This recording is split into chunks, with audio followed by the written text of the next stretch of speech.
विस्थापित क्षेत्रों में आवश्यकता है एक क्रांति की, विस्थापित क्षेत्र में आवश्यकता है एक उन्मूलन की, विस्थापित क्षेत्रों में आवश्यकता है एक इंकलाब की। 6 जनवरी 2025 से अनिश्चितकालीन चक्का जाम का मैं चाहूंगा सभी रैयत एकजुट होकर उस चक्का जाम के कार्यक्रम में उपस्थित होंगे और मैं भी अपने जेल कैंप परिवार के सभी साथियों से गुजारिश करूंगा कि वे लोग भी उस कार्यक्रम में साथ सम्मिलित होंगे। एक विधायक है हम, ठीक है, हमारे समर्थकों ने गलत किया था, सही किया था, वो अलग विषय है, लेकिन प्रशासन का ये रूप, ये कौन सा संवैधानिक तरीका है भाई? एक महज मामूली क्वार्टर का विषय था, ऐसे ऐसे क्वार्टर धनबाद बोकारो में गिनेंगे तो शायद 1 लाख के आसपास होगा, 1 लाख आसपास होगा।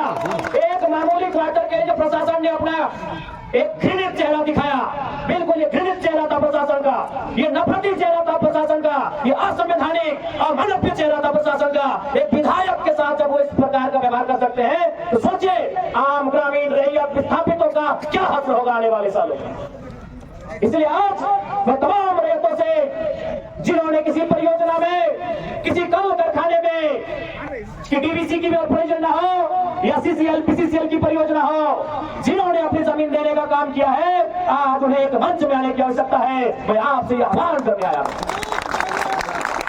आज मैं एक विधायक हूं, एक 30 साल का युवा, एक सुनहरा सपना, एक सुनहरी जिंदगी हमारे सामने, लेकिन आज उस जिंदगी को ठोकर मार के हम कांटों की ताज को स्वीकार करते हैं। उस मखमली जीवन को हम ठोकर मार के कांटों के रास्ते को चुन रहे हैं, जबकि आपको भी मालूम है हम माननीय हैं, फूलों का बिस्तर हमारा स्वागत करने के लिए तैयार है, लेकिन हम कांटों की राह चल रहे हैं। एक नंबर बोलने आज दर्जनों ठेकेदारों का फोन आता है, बैठेंगे विधायक जी, दर्जनों वीआईपी लोगों का फोन आता है, 2 मिनट बैठिए विधायक जी, और आपको भी मालूम है उनके साथ बैठेंगे तो क्या डील होगा, आपको भी मालूम है। करोड़ों में ना सही लाखों में तो डील जरूर होगा। यानी एक मखमली बिस्तर हम ठोकर मार के कांटों के साथ चल रहे हैं, किसके लिए? झारखंड के शोषित वंचित आवाम के लिए हम चल रहे हैं। आज क्या कमी होगी, माननीय को क्या कमी हो सकती है भाई? हमें आवास मिलेगा, गाड़ी की सुविधा मिलेगी, टीए मिलेगा, हर प्रकार की सुविधा मिलेगी, भत्ता मिलेगा, हवाई यात्रा मिलेगा, रेलवे की यात्रा मिलेगी और लाखों रुपए की सैलरी मिलेगी। और उन चीजों को दरकिनार करते हुए, उस ऐसो आराम के जीवन को ठोकर मारते हुए हम आपके बीच विधायकी के साथ साथ अपनी जान को हथेली में लेके घूम रहे हैं। बताइए झारखंड के इतिहास में ऐसे आज के इस दौर में एक भी विधायक का नाम बताइए। अरे विधायकी तो छोड़िए, हम अपने जान को हथेली में लेके घूम रहे हैं। जिस दिन 2 बजे रात को हम बेरमा में आए, हमारी गाड़ी में हमारा एक भी आरक्षण नहीं था। वे लोग सोच चुके थे, हमने कहा कोई दिक्कत नहीं है। हमने केवल ड्राइवर को फोन किया, वो भी अपने ससुराल में थे, क्योंकि आपको भी मालूम है मेरे घर में इतना जगह नहीं है कि हम 4 लोगों को ठहरने के लिए बोल सके। बगल में हमारे एक मित्र का घर है, वहीं रात रहने के लिए हम जाते हैं, वो विधायक है। हमने तुरंत कहा कि अगर हम अपने आरक्षक को लेने के लिए जाएंगे तो शायद 10 से 15 मिनट का लेट होगा, उतना देर में हम कम से कम डुमरी की दूरी पार कर जाएंगे। 20 किलोमीटर हम 15 मिनट में सफर कर जाएंगे, इसलिए आरक्षक को सोने दीजिए, हम अकेले आएंगे। हम अपने जान को, अपने जीवन को हथेली में रख के चल रहे हैं, इसलिए क्योंकि आज झारखंड की शोषित वंचित जनता को न्याय मिल जाए। तो आप इतना तो कर सकते हैं, एक 30 साल का लड़का अपने आराम के जीवन को छोड़कर, ऐसो आराम को छोड़कर आज आपके लिए कांटों के रास्ते में चलने के लिए तैयार है। आप कम से कम ये जो 15, 16, 50, 60 समितियां बना के रखे हैं विस्थापन के नाम में, क्या एक नहीं कर सकते हैं? आप कीजिए, आप जिस दिन एक करेंगे इनको यहां से उखाड़ के फेंक देंगे। आप कीजिए। आज बीएसएल में भी हम जाते हैं, वहां 52 समितियां हैं। विस्थापन मोर्चा, विस्थापन क्रांतिकारी मोर्चा, विस्थापन उलगुलान मोर्चा, तो विस्थापन इंकलाब मोर्चा, 52 से 50 समितियां हैं। आप अपने आप को एक कीजिए, आज अपने निजी स्वार्थ का त्याग कीजिए, आज अपने मन के मतभेद को त्याग कीजिए, क्योंकि आज अगर नहीं समझे तो याद रखिएगा आने वाले 20 सालों में, अरे आज तो कम से कम आपके हिस्से की बात कोई कर पा रहा है, आपकी हक की बात कोई बोल पा रहा है, आने वाले दिन बोलेंगे ना तो शायद आपकी जबान काट ली जाएगी, बिल्कुल काट ली जाएगी। ये कौन सा रूप था? आप ही बताइए, कौन सा रूप था प्रशासन का? देखा था ना आपने? अरे पुलिस को छोड़िए, पानी बरसाने वाली गाड़ी थी, आंसू गोला छोड़ने वाली गाड़ी थी, रबड़ गोली छोड़ने वाली गाड़ी थी, अग्निशमक की गाड़ियां थी, जैसे मानो किसी आतंकवादी से लड़ाई लड़ने आए हैं। इतने बेशरम, इतने निर्लज्ज हो चुकी है आज यह सिस्टम। आज हो सके आज भी मेरी बातों को कुछ लोग तोड़ मोड़ के प्रस्तुत करेंगे कि विधायक के बोल सुनिए। अरे उनको नहीं मालूम है विस्थापन का दर्द क्या होता है। अगर वे विस्थापन को अध्ययन कर लेते तो शायद ये बोली बोलने का अवसर नहीं देते। इसलिए आज मैं आपको स्पष्ट कहना चाहूंगा, और मैंने विधायक बनने से पहले ही कहा था, मैंने सांसद के चुनाव लड़ने से पहले ही कहा था कि आज जो हाल मैं देखता हूं पूरे झारखंड का, आज जो मैं अफसरशाही का व्यवहार देखता हूं, आज जो मैं प्रबंधन की मनमानी देखता हूं, मैंने बहुत दुखी होकर कहा था कि मैं पीएचडी का स्कॉलर हूं, लेकिन मैं शायद इस बात को आप लोग मेरा गलत कहें, लेकिन मैं कह रहा हूं कि कोल अंचल में रहने वाले लोग जो विस्थापित लोग हैं, तो हम तो हमारे दो नहीं, 2 बच्चों को एक्स्ट्रा जन्म दीजिए और उनको केवल और केवल विद्रोह की भावना के साथ तैयार कीजिए कि आपको बदला लेना है। बिल्कुल इस मेरी बात से बहुत सारे लोगों को आपत्ति होगी कि माननीय कैसा बोल रहे हैं, लेकिन उनको क्या मालूम कि जिस जमीन को हमारे बाप दादा ने 1970 में दिया है, हमारे बाबूजी मर गए, लेकिन आप भी जवान बेटा वो बुढ़ापे के लिए चला गया है, लेकिन इंसाफ नहीं मिल पाया है। और ये तो गनीमत है।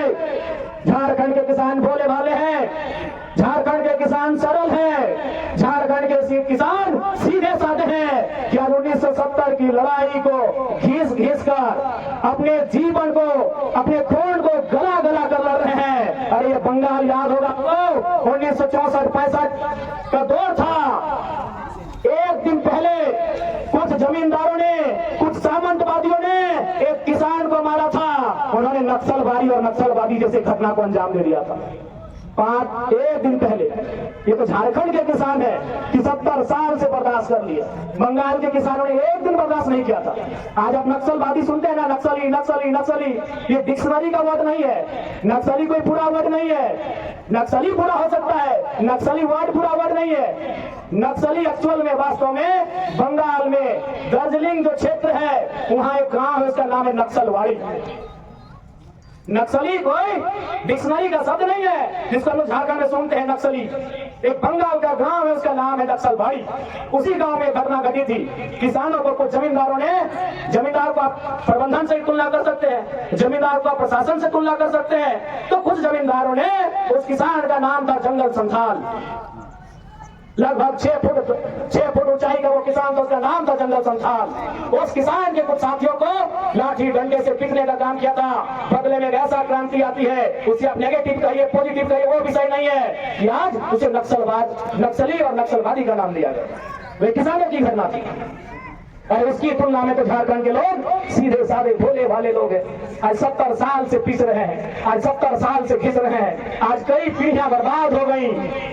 आंखों के सामने बूढ़ी माँ इलाज के अभाव में तड़प तड़प के मर गई। आंखों के सामने जवान बेटा बेरोजगारी से तंग आकर खुदकुशी कर लिया। आंखों के सामने इतनी घटनाएं घट गई, आंखों के सामने इतनी घटना घटने के बाद भी आज झारखंड बर्दाश्त कर रहा है। ये बंगाल होता तो आज नक्सलवादी जैसी कई घटनाओं को अंजाम दे चुका होता। ठीक है, आपने चुनौती प्रस्तुत किया, चुनौती हम कल भी प्रस्तुत करेंगे। लेकिन एक विधायक होने के बाद आप देख सकते हैं कि जो प्रशासन की टीम आई थी, लगभग आधा दर्जन प्रखंड के प्रखंड विकास पदाधिकारी थे, आधा दर्जन थाना के थाना प्रभारी थे, SDM Bermo, SDPO Bermo, ADC Bokaro, उनके साथ साथ वाटर कैनन की गाड़ियां, फायर ब्रिगेड की गाड़ियां, आंसू गैस छोड़ने वाली गाड़ियां, रबड़ गोले दागने वाली गाड़ियां, ऐसा टीम बनाकर आई थी जैसे मानो वह रैयतों से नहीं बल्कि किसी आतंकवादियों से मुकाबला करने आए थे। क्या हाल होगा आपको सोच के देखिए। और हमें भी क्षेत्र से जब जब समय मिलेगा हम आएंगे, जाएंगे, आते जाते रहेंगे। हम आपको अपनी निगरानी में रहेंगे, आपके उस कार्यक्रम को सफल बनाए, जो मैं सभी से आह्वान करता हूँ। पुनः कहेंगे, जान एक दिन सबकी जानी है, जिंदगी एक खानी है, चांद एक दिन जानी है, कर डाल जो दिन में खानी है, जान एक दिन सबकी जाएगी। आज तकलीफ इस बात की है कि जान जाने का डर केवल रैयतों को है, प्रबंधन को नहीं है। ये डर सब में होना चाहिए, क्योंकि जान सबकी एक ही तरीके से जाती है। उनको लेने के लिए स्पेशल यमदूत नहीं आएंगे, हमारी तरह उनका भी मौत होगा। इसलिए अब जान की परवाह न करते हुए तो अपने आने वाली पीढ़ी के लिए लड़ाई लड़ी जाए। नहीं तो आप समझ सकते हैं आप समझ सकते हैं कि क्या उनका रूप है। यही बोकारो जिला बीएसएल में इतना खटाल कब्जा किया है कि इनका हैसियत नहीं होता है। कई हजार एकड़ जमीन में कब्जा है, इनकी औकात नहीं होती है। सोच के देखिए 20 साल बाद झारखंड का मंजर क्या होगा, भयावह होगा। केवल बचेगा कहां मालूम है? नवाडी का ऊपर घाट एक जंगल का हिस्सा, टुंडी का वो पहाड़, जहां जहां कोलियरी है, जहां जहां उद्योग है, जहां जहां इनकम का सोर्स है, वो क्षेत्र नहीं बचेगा। चाहे वो गोमिया रहे, चाहे वो कठारा रहे, चाहे वो बेरमो रहे, चाहे वो चंद्रपुरा रहे, चाहे वो बागमारा रहे, चाहे वो झरिया रहे, चाहे वो रामगढ़ रहे, चाहे वो रजरप्पा रहे, चाहे वो चिरकुंडा रहे, चाहे वो परकुंडा रहे, नहीं बचेगा। बचेगा तो केवल नावाडी का ऊपर घाट, टुंडी का जंगल, मेरा तो चाची का पहाड़, बचेगा कसमार का गांव, बचेगा झुमरा का चतुरचट्टी का इलाका। अगर आज हम हिम्मत नहीं करते हैं, 20 सालों में आपके सामने एक बदलती हुई तस्वीर दिखेगी और उस तस्वीर में आप बस केवल साफ करेंगे ये तस्वीर, ये गांव हमारा हुआ करता था, ये गांव हमारे दादाजी का था, ये हमारे गांव नाना जी का था। यहाँ बचपन में नानी के साथ मेला देखने जाते थे। आज वो किनके कब्जे में जाएगा? यही माफियाओं के कब्जे में चला जाएगा। माफियाओं के कब्जे में क्यों जाएगा? संवैधानिक पद में रहने वाला एसडीएम उनका सपोर्ट करता है, संवैधानिक पद में रहने वाला एसडीपीओ उनका सपोर्ट करता है, संवैधानिक पद में रहने वाला जनरल मैनेजर उनका सपोर्ट करता है। ये हालत है। इसलिए आज एक क्रांति की आवश्यकता है। रैतों के बीच से एक क्रांति होनी चाहिए, रैतों के बीच से गुलगुलान होना चाहिए, रैतों के बीच से एक इनकलाब होना चाहिए, और यह इनकलाब एक नया सैलाब लेके आएगा, इसकी तैयारी होनी चाहिए। हम फिर कहेंगे, हमको बिल्कुल अपनी जान की भी परवाह नहीं है, हमें किसी चीज की परवाह नहीं, हम जान हथेली में लेके चलते हैं। जब आपको चाहिए हम थाली में सजा के दे देंगे, लेकिन एक शर्त है, बस एक ही शर्त है कि जिस दिन हम जान लेंगे उसके बाद फिर कोई नया जान जाने की जरूरत ना पड़े। तो दिन चाहिए, आज चाहिए, आज हमारी जान को सर्च ले लो, थाली लेके आओ, हम थाली में गर्दन सौंप देंगे, लेकिन एक ही शर्त है कि मेरे बाद कोई फिर दूसरा गर्दन नहीं कटना चाहिए। उसके बाद माफियों के हौसले को इतना कुचलना है तो झारखंड से भागना पड़े। बिल्कुल जिस दिन चाहिए हाथ के आगे काम दे देंगे, रोज हथेली पे लेके चलते हैं। एक महीने का विधायक बनने का कैरियर है, देख लीजिए कितना संकट है। एक महीने, अरे लोग एक दशक तक रहते हैं फिर भी कोई टेंशन नहीं होता है। उनको मालूम है कि जनता का काम है, जनता हल्ला करेगी। लोग ऐसे बोलते विधायक लोग, कभी कभी हमको भी बोलते हैं कि अरे बाबू जनता लगो फिर भुला जी तो की पगलेटी करे हैं कोई, ऐसे हमको 2-4 को लेक्चर देता है कि जनता का काम है हल्ला करना, ऐसे बोलता है। अरे चुपचाप रहो, कभी कभी आंख बंद करे लगे, कभी कभी कान बंद करे लगे, कभी कभी जुबान बंद करे लगे, और तुम्हें आंखों खुला रखल है, कानों खुला रखल है, और इतना बोल रहा है कि बड़ी रिस्क हो। हम कहे कोई दिक्कत ना है, बस एक ही को तमन्ना है कि हमार जान के बाद आर पे दूसरा जान रखना चाहिए।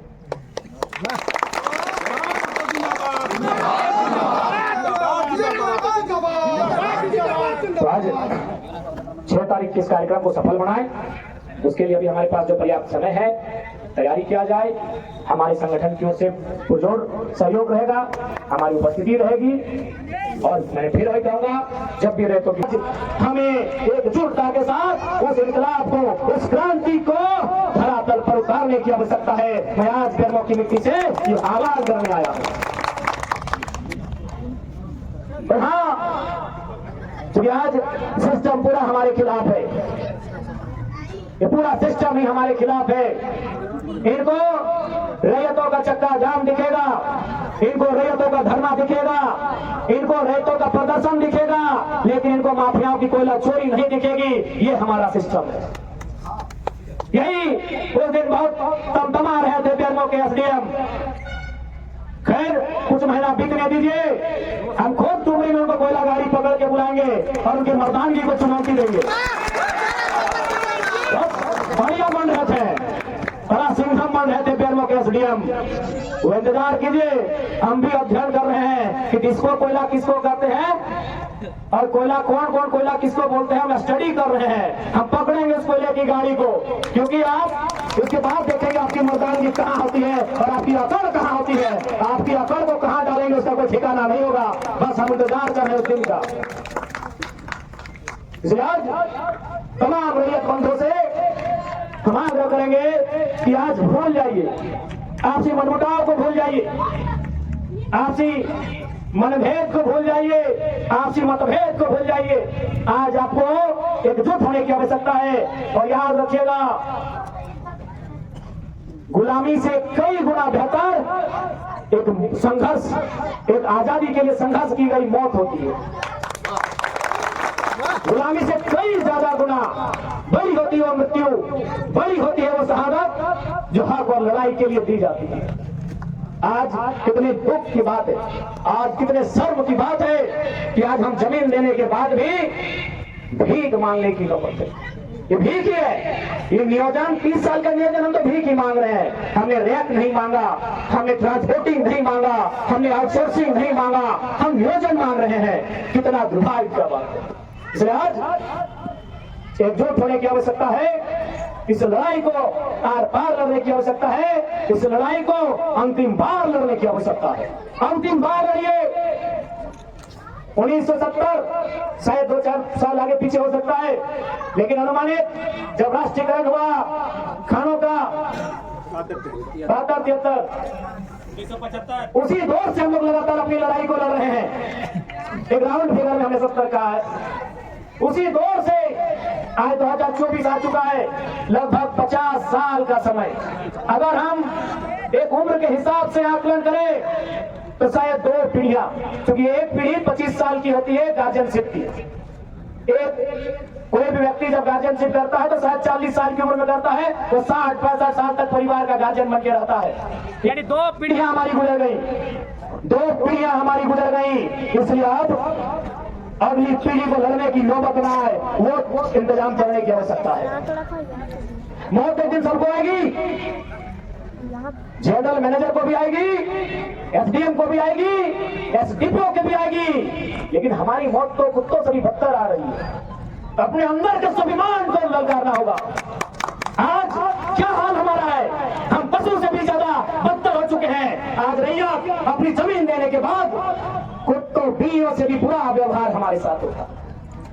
एक माफिया अगर टेलीफोनिक बात कर ले जीएम से, वो बाप करता है। आज हम कोर्ट कचहरी कानून पेपर कागज सब जगह से देख लिए, लेकिन आज भी कहते हैं आप लीगल नहीं है, ऐसे नहीं है, ये नहीं है, यहाँ कमी है। इसलिए आज हमारा जीवन कुत्तों और बिल्लियों के जीवन से भी मामूली हो गया है। आज रैयतों का जीवन एक पशु के जीवन से भी मामूली हो गया है। मौत तो एक दिन आएगी, मौत की आगोश में सबको चले जाना है, लेकिन आज यही कहेंगे इस बार मौत स्वाभिमान से हो, इस बार मौत अभिमान से हो, इस बार मौत आने वाली पीढ़ी के अधिकार की सुरक्षा के लिए हो। इसलिए आज बेरमो के साथ साथ झारखंड के तमाम विस्थापितों को मैं यही कहूंगा कि आज आवश्यकता है आपके एकजुट होने की, आज आवश्यकता है आपको एक साथ चलने की।